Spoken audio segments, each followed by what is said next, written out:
have.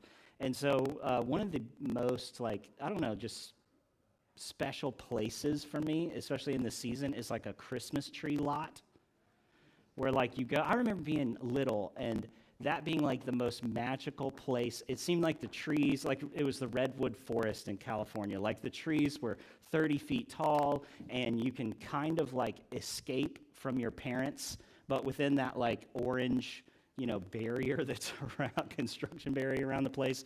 There's fire, chainsaws. I mean, for an 8-year-old boy, it is as close to heaven as you could get. And then you're tasked with finding a perfect tree, and of course it's always $40 or $50 past what your parents want to spend. And now I'm on the other end of it, and a very different scene is if you go to Home Depot or Lowe's. Every once in a while we'll be no, it's going to be one of those Home Depot or Lowe's years, not the special on the roadside tree lots. And it's almost like the equivalent of a puppy mill where these trees are just lined out. They're just stuffed into bins. Some of them are just barely hanging on for life. And it just takes away, but it's you're just there to get a tree, right? You would think that the place, it wouldn't impact it that much, but it absolutely does. And of course, it's why one's more expensive than the other, so that always helps. But place, that one place, doing the same activity would have such a different meaning and carry so much different weight. One being completely transactional, one being this nostalgia and wonder and all this stuff. And those are just Christmas trees, right? So place, it just holds a very big part in our lives. And maybe you're kind of thinking of even Thanksgiving and Christmas, those places of your childhood. Maybe some of them are really, really great. Maybe some of them are really, really painful. But all the while, it kind of place does hold a lot of significance. And I think only those places that have significance kind of push out all the other meaningless things. And so that's where we're going to kind of enter into the text this morning. Just notice how many times it's mentioned literally in this short section. But let me read what we're going to cover this morning. Jacob's dream. This is probably one of those Bible stories that you know, and then you're going to read it here again. And you'll be like, wait, what? And you're just totally surprised by it again. But let me read Genesis 28:10 through the end of the chapter, and then we'll talk about it and see what the Lord has for us. This is the word of the Lord. Jacob left Beersheba and went toward Haran, and he came to a certain place and stayed there that night because the sun had set. Taking one of the stones of that place, he put it under his head and lay down in that place to sleep. And he dreamed, and behold, there was a ladder set up on the earth, and the top of it reached to heaven. And behold, the angels of God were ascending and descending on it. And behold, the Lord stood above it and said, I am the Lord, the God of Abraham, your father, and the God of Isaac. The land on which you lie I will give to you and to your offspring. Your offspring shall be like the dust of the earth, and you shall spread abroad to the west and to the east and to the north and to the south. And in you and your offspring shall all the families of the earth be blessed. Behold, I am with you and will keep you wherever you go and will bring you back to this land. For I will not leave you until I have done what I have promised you. Then Jacob awoke from his sleep and said, surely the Lord is in this place, and I did not know it. And he was afraid and said, how awesome is this place? This is none other than the house of God, and this is the gate of heaven. So early in the morning, Jacob took the stone that he had put under his head and set it up for a pillar and poured oil on top of it. He called the name of that place Bethel, but the name of the city was Luz at the first. Then Jacob made a vow, saying, if God will be with me and will keep me in this way that I go, and will give me bread to eat and clothing to wear, so that I come again to my father's house in peace, then the Lord shall be my God, and this stone which I have set up for a pillar shall be God's house. And of all that you give me, I will give a full tenth to you. This is the word of the Lord.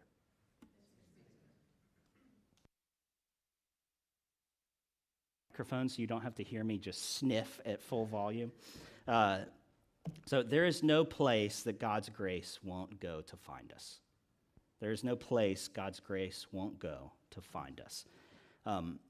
The first thing I think we kind of see is that we can take for ourselves, and we'll kind of run it through what's happening to Jacob, is that God finds us where we are, not once we arrive where he is. God finds us where we are, not once we arrive where he is. And so look at the place that Jacob is in, right? A little bit of context and backstory to fill you in on kind of like what's happening if you're not like a student of Genesis, or if you didn't read it like 10 times like this week with me, that you can just drop in. And don't worry, I'm not one of those people who can just drop into any point of the Bible and be like, oh, well, yes, and name all the things. I know that there are some of you out there like that, and that's awesome. But some context. So, you remember about Jacob. He's the son of Isaac, and Isaac had two sons. And there was Jacob's the younger brother, so that means that he's likely not going to receive like the full inheritance. He doesn't get all the responsibility and the weight of carrying on the family. And then there's this wild kind of scene where Jacob goes out and he's like putting on animal fur and trying to trick his dad, who's like losing his eyesight. And basically, at the summary of it, I'm trying to think, would you summarize that? So Esau is like out from hunting. He sells his birthright for stew and all this stuff. So like Jacob's not a good dude. He's a trickster. I mean, much like following in his family line, like he's a swindler. He kind of like stole this blessing. He tricked his brother. He disgraced his father. Now he's running. His brother said, I'm going to kill you because you have stolen basically my birthright from me. And there was no like, well, but God was on his side. No, what Jacob did was wrong. And so we have to kind of wrestle with that's who Jacob is. But he's running because he needs to like go off and find a wife that's outside of the people of the land where they are. And even that kind of speaks to, well, why are they not in the right place? And that should be a question we're asking. Like, why does Jacob need to travel so far so that he can be where he should be? And then if you know a little bit about the culture back then, the fact that he had left and he went toward Haran, which is where he was going, and then he just came, it says in verse 11, he came to a certain place.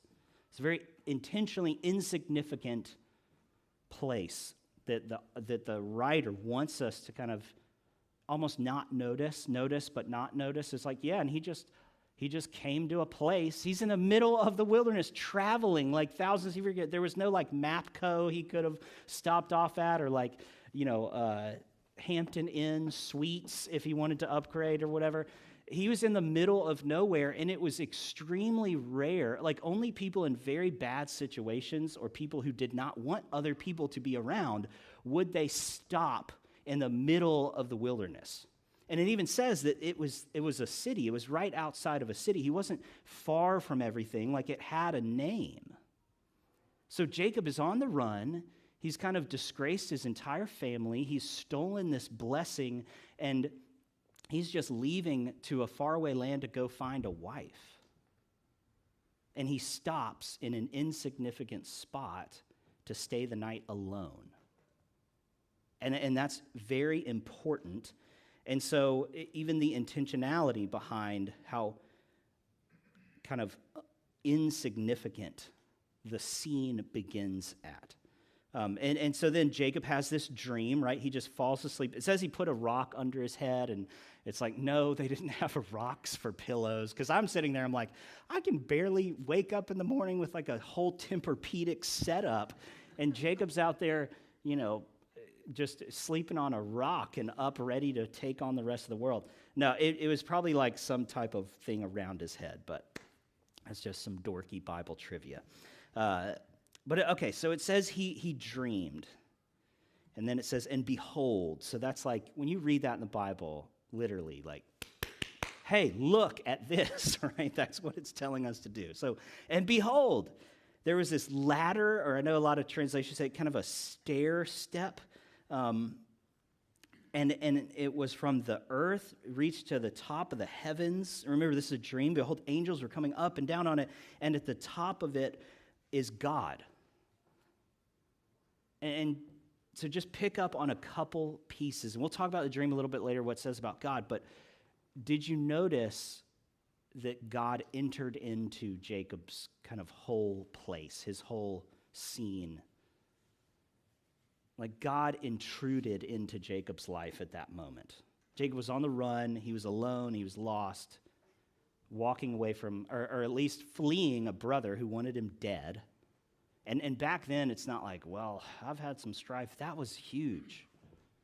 Familial kind of connection was the most important thing in a way that probably none of us understand quite so much because we're kind of Westerners. This would have been devastating, and God broke into Jacob's life. And I couldn't think of like a more intrusive place than a dream, right? When you have dreams about things, you wake up and you're like, I can't believe that person did that to me.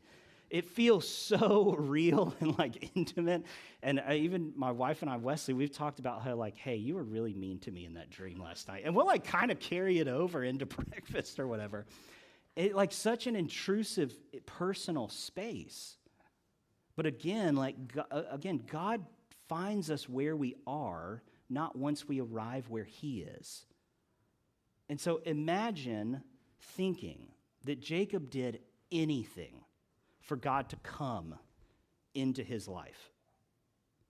And a dream is maybe the biggest place where he could provide nothing. There is nothing he could have done to garner God's favor, to welcome him in, to prepare his heart to receive God. No, God intruded in when Jacob could do nothing. He was literally asleep, but God still entered into his world. And so we can kind of seek, and that's good, like from our understanding, we can seek and prepare our hearts, and all that is good stuff. Ultimately, it is God who reveals himself to us where we are. It's not once we get a little bit more like God, once we're a little bit better, once we clean ourselves up a little bit more. No, like he comes to us when we provide nothing in terms of that equation. And that's what revelation is. It is God's grace revealing something to us. And if you've had any kind of personal, if you call yourself a Christian, if you have any kind of personal interaction with God, it is because God in his grace chose to come to you where you were and reveal something about himself, not because of something that you did. That is really what Advent is about.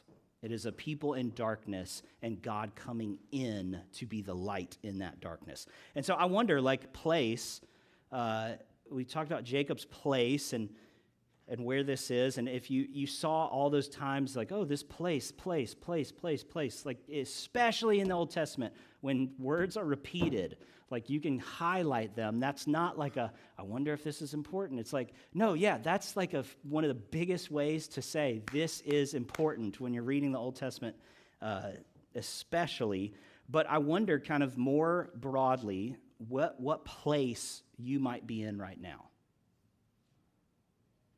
Like we've kind of mentioned it as we started the service, and that might be, financially, it might be emotionally, it might be situationally. Maybe you're kind of in between jobs, or your job you hate, or your job you love. Like, what place are you in right now?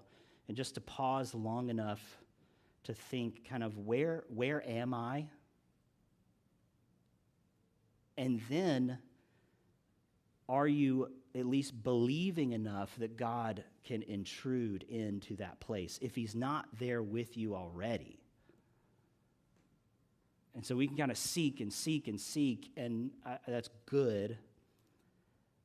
And you might think like immediately to just as small as like a relationship, or maybe it's the whole kind of season of your life, but do you have hope that like God is ready to intrude and is likely kind of knocking on the door? If not, in my life, a lot of times he just kind of drops a bomb into things because that's what it takes for me. But do you believe that God's ready to kind of intrude into that space, and not because you are doing anything? So there's no place that God's grace won't go to find us. And part of this, even talking about like one another and how we talk about this, even kind of being vulnerable to like, hey, and maybe in your discipleship groups, that's like, hey, what place are you in? Where are you right now? It's a big, broad question, so you can take it a million different directions, but it's a very seeking one. And I think that's why like testimonies are so important, and to kind of share our stories and even what's going on now, what's gone on in the past, because it kind of reminds us all of like where God intervened, where he intruded into your life, and it speaks to who he is and his promises. And so if we're going to zoom in a little bit on that, like who he is and his promises. So I said that there's no place God's grace won't go to find us. And we see how God, even being willing to enter into a dream of Jacob, kind of zooming in on what does it mean, like God's grace. And I know we might, maybe you're like, oh, unmerited favor. I've got that one, like check. Well, and that's absolutely accurate. But like God's favor, God's promises, and God's character are inseparable. And so like grace, like the cold definition may just be unmerited favor or blessing or something. A little bit more personal though, and more specific, it depends on who is the one giving grace, like unmerited favor, unmerited blessing. And I know we most of the time refer to God, but I think when we look at what happens in this dream, we get a great picture of who God is, and it's his character that is almost the most important thing in the blessing or the benefit or the grace. And there's all those TV shows or movies or something when like the young protagonist always kind of bumps into like either there's like a crime lord or somebody who's in charge of things, and it's like, okay, well, I'll give you this kind of, I'll set you up. I'll make sure that you do that. And there's this kind of inner turmoil that goes on because that character always knows that if they receive this kind of, hey, I just want to help you out, I just want to, somewhere way back there's going to be strings attached, or it's going to shift because of who the one is who's kind of giving the blessing, providing things, setting you up. And so there may not be anything like that person needs to do, but the character really always has to take account of who is giving the blessing, who is handing those things over. I think that's where God is very different, not in just character that we'll look at, but that these strings attached, God blesses without saying, well, and now you got to do your part of the bargain.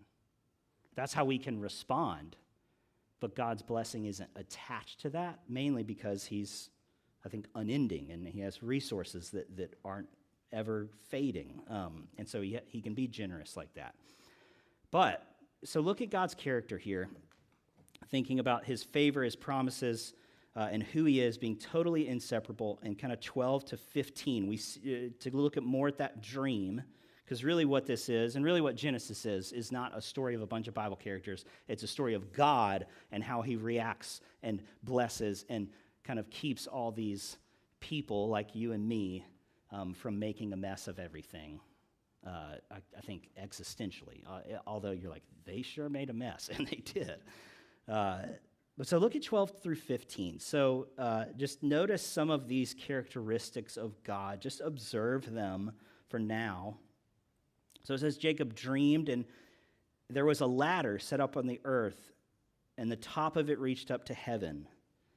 And as behold, angels of God were ascending and descending on it. And so that even in and of itself, like that God would communicate in some way that he is making a path. There is some type of his messengers, communication, revelation coming from heaven down to earth. That's big. The creator of the universe. I remember in Jacob's mind, like he has what Abraham told him, what Isaac told him, and like a couple stories and things like that. He's not like going to Bible school as he grows up because he's a chosen young man or whatever. Like this is the idea that God would come down is tremendous, that he creates a way. And then look at 13. It says, and behold, the Lord stood above it and said, I am the Lord. And so God is over all of it. God is at the top, reigning. Like that is a kingly characteristic that we can see, that God is willing to become very low, but never ever takes away his kingly kind of reign of over the top of the heavens and the earth. And that's another characteristic. And then he's sending messengers, so he wants to communicate. He's an initiator. He's breaking into our world with what he wants to say. And even that phrase, I am the Lord, that kind of all caps maybe in your Bible, I am Yahweh. That's the personal kind of name.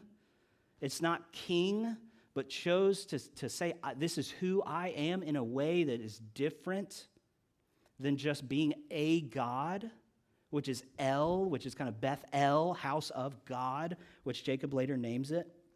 And then, so notice, he mentions Abraham, Isaac, and then he kind of gives these promises. So he says, the land I will give to you and your offspring. 14, your offspring will be like the dust of the earth. So you'll have land, you'll have a multitude of people. You will spread in every single direction. And then what is the result of that? That all the families of the earth will be blessed. And so he's a provider and he's a promise keeper. This is kind of a repetition of the covenant of Abraham, that God came to Abraham and said basically the same thing. This is what I am going to do, in a couple of different chapters a little earlier on.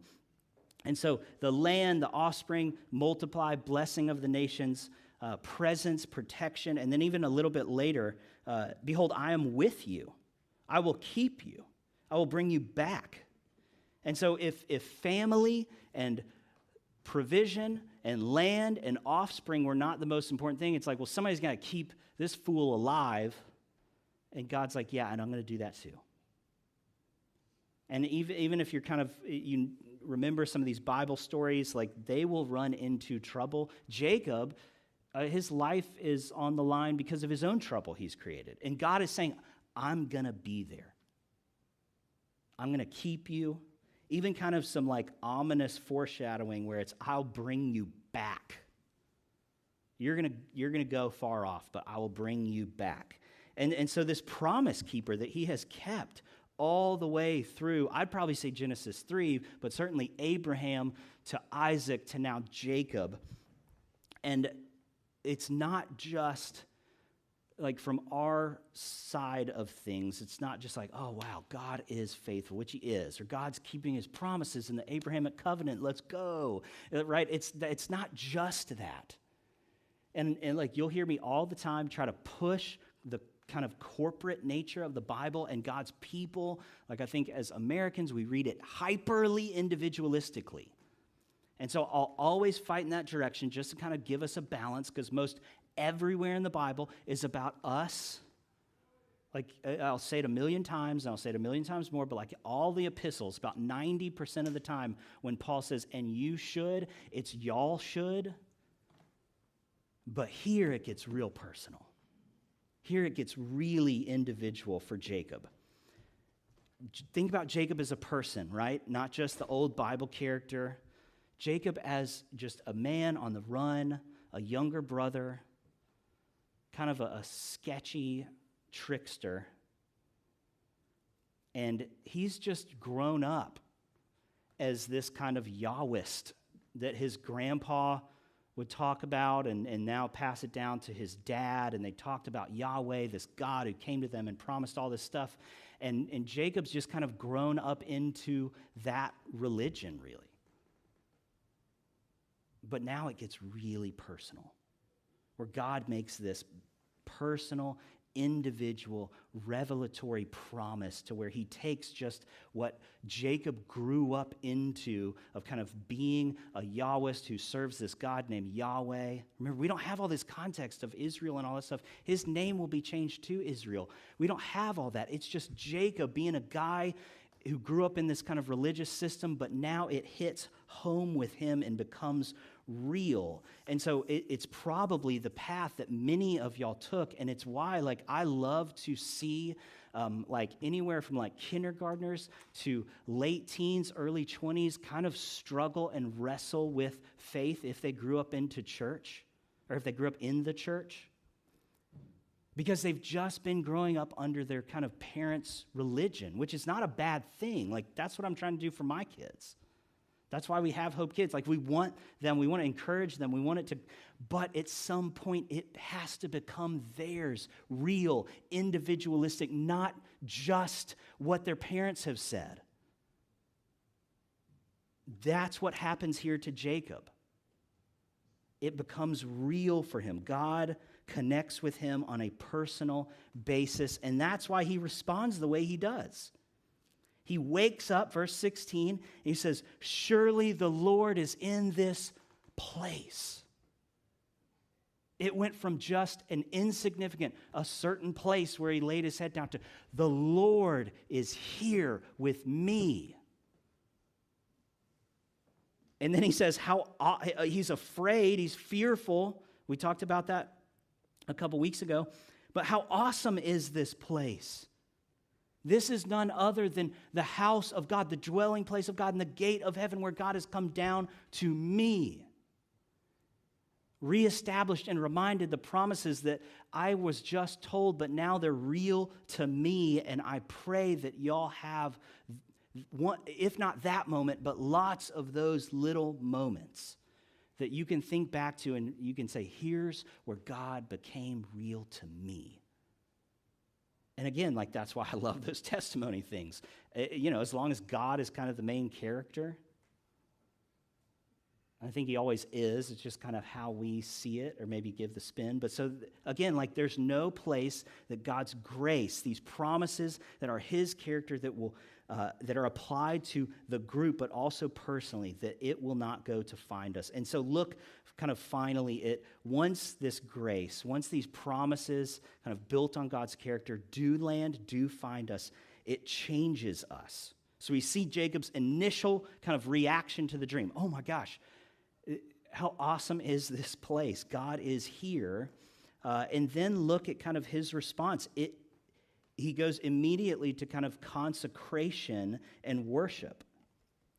So it says, early in the morning, he took this stone that was on his head. Let's just even say it was a special pillow for fun. But he set it up as a pillar. He poured oil on it, and you're like, that's weird. That's not what you're supposed to do. Well, remember, there was no law of what we're supposed to do yet. All we had was, I am Yahweh. There were no rules. There were no statutes. God commanded and told people things, but so he is consecrating this place. He's putting this thing, the thing that represents God being there, changing, transforming him and the place, and he wanted to make some kind of altar to it. He was just kind of doing what was around. And even later, it's like that is what God steered people away from so they could be even more specific and different than the other gods and cultures around them. But so he called the name of the place Bethel, or verse 19, which means house of God. It says, but the name of the city was Luz at first, and that's a Canaanite word. And so he was in Canaanite territory, and all you have to know about Canaanite is like, ooh, not good, right? So he was in the wrong place, but then there is where God transformed and redeemed the place he was. Even the name of it, Jacob changed. And I'm sure like nobody in the Canaanite village cared at all. He's like, I declare this not Nashville, but Bethel. And people are like, who is this lunatic? But knowing that God was going to continue to redeem, continue to transform. And so it changed its name. God changed the name of even that place. And so kind of Jacob being transformed by this grace arriving to him and these promises, the transformation there that kind of followed with consecration, which is really just worship. And then you see this vow that he makes. And of course, like, you know, if you're really dorky into things, you're like, Leviticus, no, you can't make vows. If y'all remember Jephthah and his daughter from a couple years ago where he had to burn her alive, that's the headline version of it. He made a vow, which you're not supposed to do. Again, there's no law. So Jacob just made a kind of this covenantal promise back to God. His response is this vow. He's saying, God, if God will be with me. And so I first read this as like wow, Jacob's really kind of throwing in some things here. But it fits very much with kind of like okay, well, God, if these promises are true, then I'm going to. So I was a little harsh on Jacob when I first read this. But basically he says, if God will be with me, if God will provide, I will worship him. But notice in verse 21, Jacob gets from very broad to very, very specific. I don't know if you noticed it, but he said, so that I come again to my father's house in peace. Now we get a glimpse of really what Jacob's after in his heart. This is where I got some empathy for Jacob. That's what he wants. He left home. Yes, to find a wife. His father sent him out. But Jacob knew what he did. His brother threatening to kill him.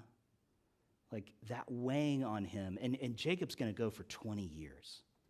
It'll be a long time. So he is desperately going to need to cling to this promise. But that's what he wanted. He wanted to come back to his father's house in peace. He wanted restoration. He wanted to be brought back into the family. And there's such, I think, a temptation for that's what Jacob's longing in his heart to have. That's what he wants. That's what he wants God to do in his life. There's such a temptation for us to think that we can do that ourselves. And that was Jacob's story. He was trying to get his way doing it himself. That was Abraham's story, trying to get his way, trying to do it himself. That was Isaac's story, trying to get all of that himself. And it never worked out. And so this is Jacob saying, I just want to come back home. And even think of the perpetuation of what happens to Joseph later and how much of a heartache that is for Jacob to watch one of his sons be gone and not wanting another one to be gone. He wants them all home.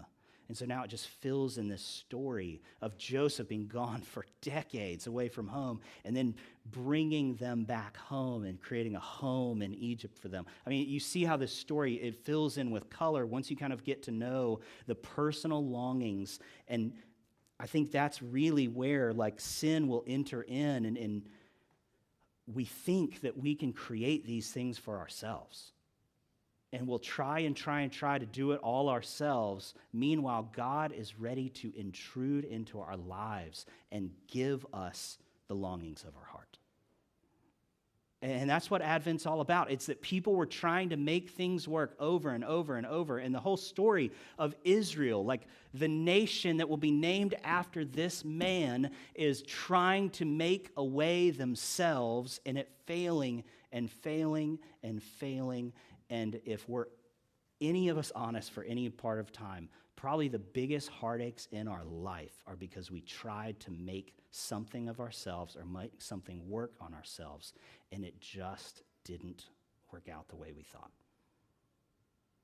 And then God, Jesus, comes to break in, to intrude upon our lives and give us hope and redemption in all the ways that we could never do it for ourselves. That's the gospel. That's why the incarnation, that's why Jesus coming is so important, because it breaks apart our ability to create these blessings that maybe even God said we could have, but we have to receive them, not take them. And so it ought to change who we are, and it certainly changed who Jacob is. And then just look at one tiny piece toward the end. So he names the place, he changes it, he sets up, he consecrates, he worships. And then there's this weird, and I'm going to tithe to you. Like, did anybody else think that was weird, or maybe be like, there's where it started? Right? Jacob. And then, so no, this is not like and it's coming up on the end of the year kind of thing, right? Which I'm sure if y'all expected that, you would not know me very well. But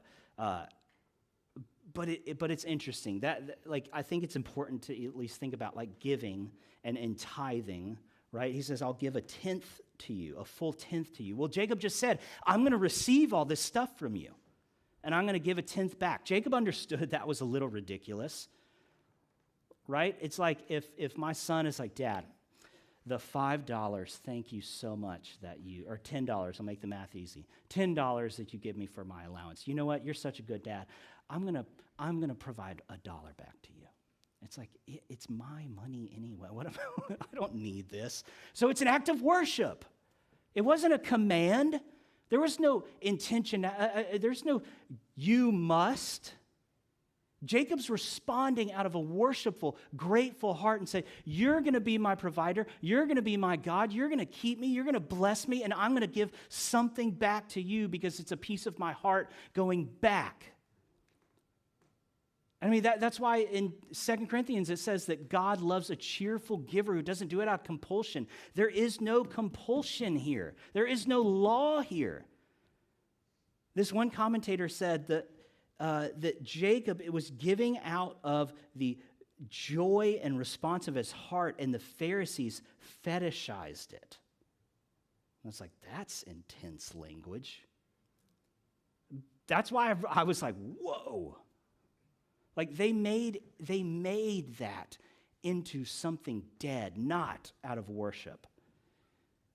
And so it just points to like I would guess that tithing or giving or contributing or like regular giving, which we encourage and we say like even in our membership covenant, like we will give generously.